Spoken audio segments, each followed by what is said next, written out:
It's Mary. How you doing? Tell me everything. What's been going on? So today I thought we'd do a little chit chat video where I talk about a surgery that I got about 2 months ago. I got an otoplasty, which if you don't know is, plastic surgery basically for your ears, and it's when you get your ears pinned back.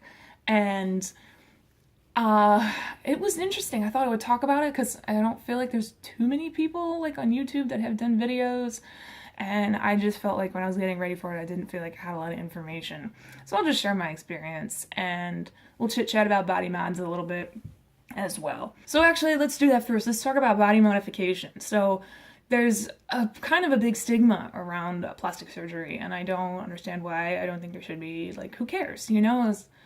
I think, there are sometimes the wrong reasons to get plastic surgery, usually when you're trying to do it to impress somebody else and it's not necessarily for your own comfort, or is maybe just not, healthy for you for whatever reason, or I don't know. Like there's definitely cases where it's just not really the best thing to do, but I think more often than not, it's just none of your business to decide if it's, a good idea for someone to do or not.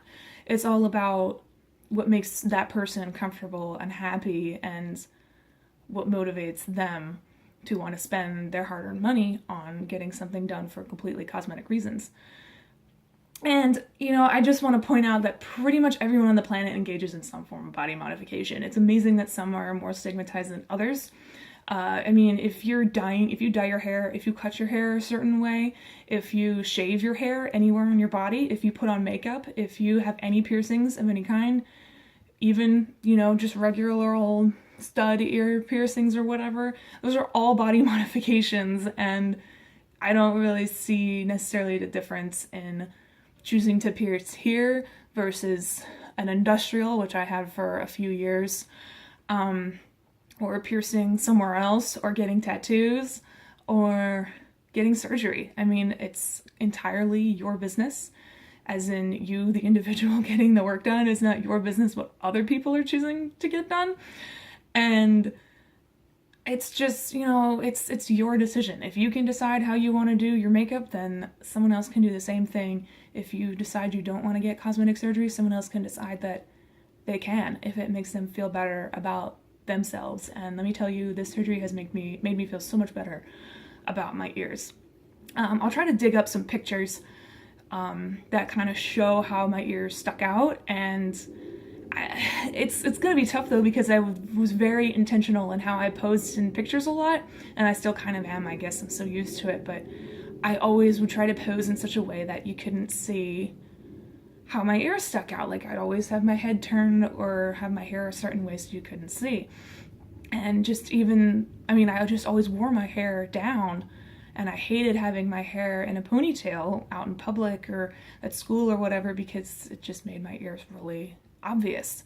And there are way worse cases than mine. I'll put some more quote unquote, extreme or severe cases where an otoplasty is more needed and where there's more reconstruction for the ears needed. And fortunately, I didn't need any of that. I just had to get my ears pulled straight back.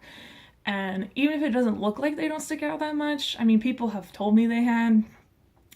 Literally only like 2 people. But that was all I needed, because I had a sinking feeling when I was like a little kid. I was like, is it just me, or do my ears kind of stick out? It was just a thought in my head, And I was like, well, not really. Like, they're not as bad. I'd seen some people whose ears really stuck out. And I was like, well, they don't stick out as far as that person, so they must not be that bad. And one day when I was around, I don't know, maybe somewhere between like 3rd and 5th grade or something, my grandma made a comment to my mom about how my ears stick out. And I don't know if she knew that I overheard her, or I don't know how she wouldn't have known. I remember being like more or less right there when they were talking, but it stuck with me. That was the moment I was like, oh shit, people have noticed that they stick out. And I just hated it, and I hated that they stuck out, and I wanted to do something about it. I would literally sit around and like just push on my ears and try to make them stay back, which obviously is futile. But it just made me, I don't know, I just hated it. I needed them to stay back. I didn't want them to stick out, and it was this weird kind of calming thing that I would do if I felt like they were sticking out too much, to push them back. And then later in high school, somebody said something to me about them too, and I was like, oh God. So one of my peers has noticed, and it just, I just always felt like, oh my God, they stick out. And even if it's not the worst case in the world, it really bothered me. And so when I told my fiance that I wanted to do this, she said, you know, I don't really see the problem. And, you know, my mom kind of said the same thing, like, what do you mean your ears stick out?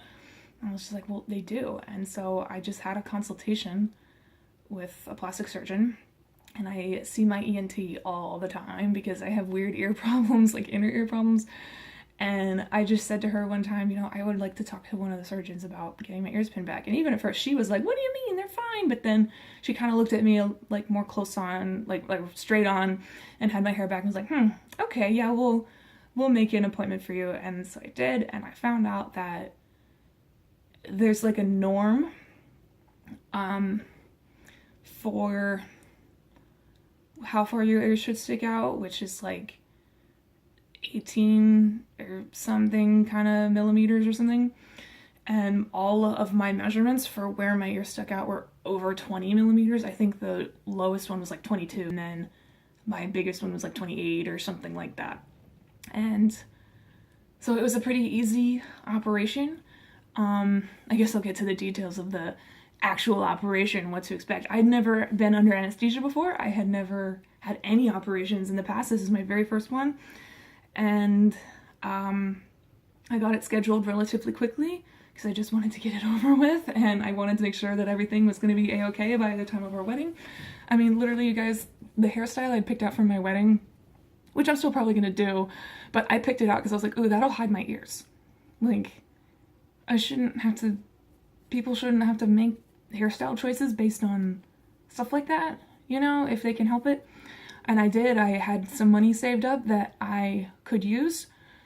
So I did. I scheduled this surgery with all of the costs of the surgery itself.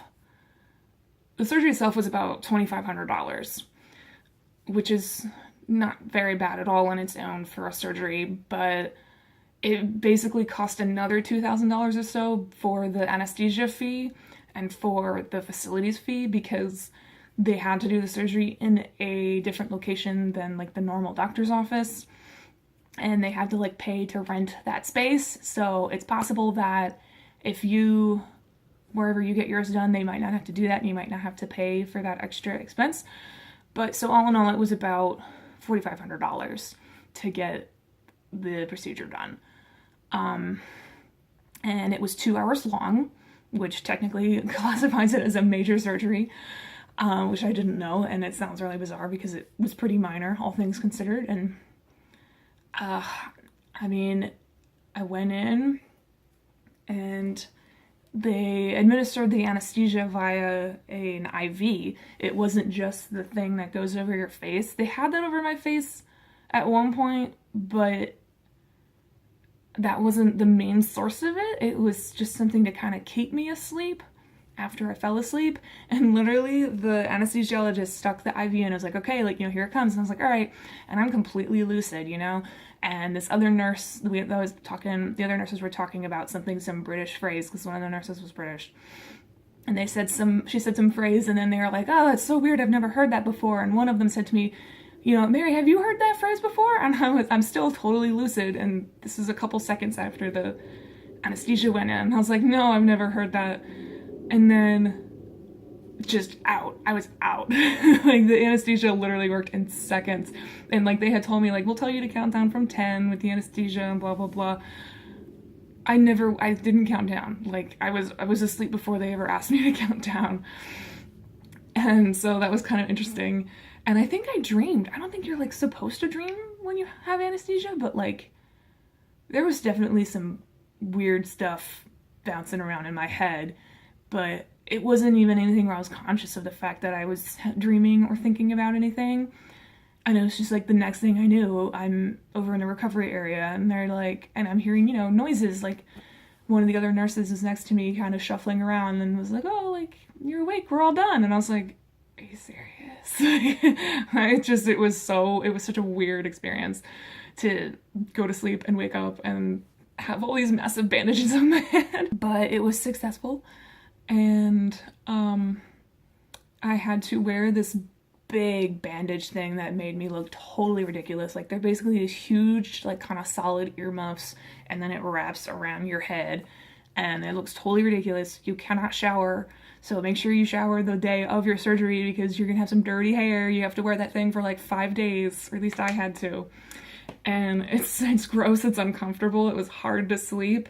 I had to sleep on the couch. It was the only way I could kind of get myself in a position where I could fall asleep and be comfortable.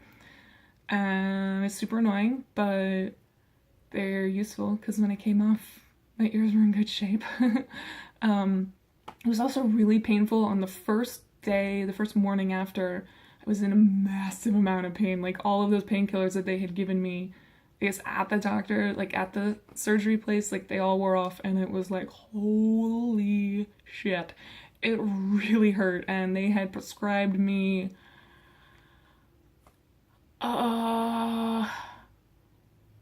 it wasn't Vicodin. I think it was Oxy. No, Percocet. They prescribed me that was a painkiller they prescribed me.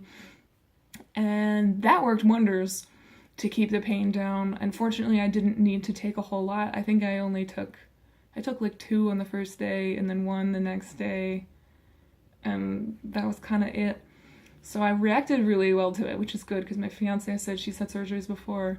She was like, when I had got Percocet, I felt terrible. It just made her feel disgusting and horrible, and like she reacted better to Vicodin when she needed like serious painkillers. And I was like, I don't know, I didn't know that was a thing, but make sure whatever painkiller you get is something that suits you well because you're gonna need one. It's gonna hurt. But yeah, so after it got removed on that 5th day, my ears were pretty swollen still. They were still kind of tender and in some pain. And I had to wear for 2 weeks these like little pad things over my ears and then this headband kind of thing to keep them in place over my ears while I slept, to just, I guess, take some pressure off of them and make sure that they didn't kind of like flap around, like, you know, have me like roll over, fold them, and then sleep on it that way, because that'd be bad. I did that for about 2 weeks. And that was it. I mean, it took a while for the swelling to go down, but it has finally gone down, and here they are. I think they look amazing. I'm so happy with my results. And yeah, they still, you know, they're not flush against my head, but they're not supposed to be, because that apparently is unnatural. I wouldn't have even cared if it had looked unnatural. I would have been okay with just having it be flush, but it's so much better this way. I'm so much happier than being like this. And you can't even tell, even if you look from the back, you can't even really see those scars. I can kind of feel them. I can't even really feel them anymore because they're all done healing, but it's just, you would never know. You would never even know that I had this surgery. And basically all the surgery is, if you're just getting what I did where they're just pushing it back and not reconstructing any of the other cartilage, they're literally just slicing through that cartilage back here on your ear and then sewing the 2 cut ends together to make it look like this. And I'm so happy. It's like, it's such a subtle change, but it's funny because, like, you know, my mom and my fiance, who were like the first people to be like, why? Like, I don't know what you mean. Like, what do you mean your ears stick out? Blah, blah, blah.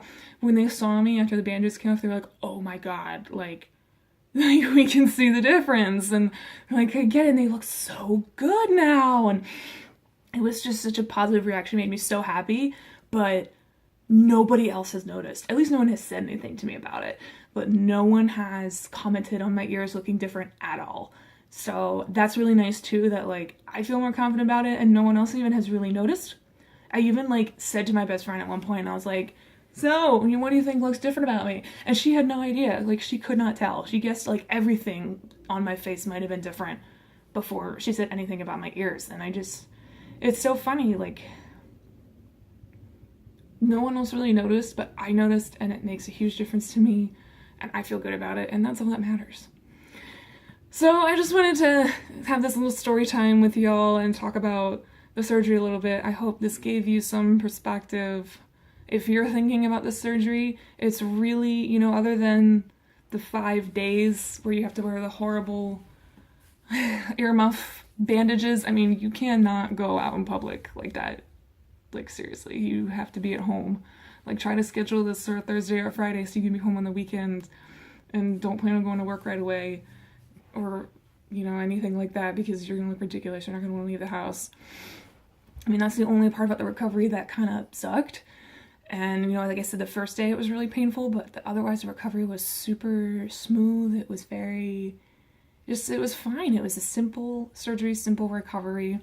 So if this is something you're interested in doing, go ahead and save up and go do it. I totally encourage anyone to get whatever cosmetic surgery they are comfortable having and can afford without, you know, foregoing food for themselves or their children or something. Because yeah, it's really all about what you think at the end of the day and what makes you feel better. So you've got my blessing. Go for it. All right, thanks for watching. I hope you found this helpful. And if you have any other questions, please leave them below. If this was fascinating to you, go ahead and give me a like. I guess I'll see you next week. So in the meantime, stay metal, love yourself, and love others. Bye-bye.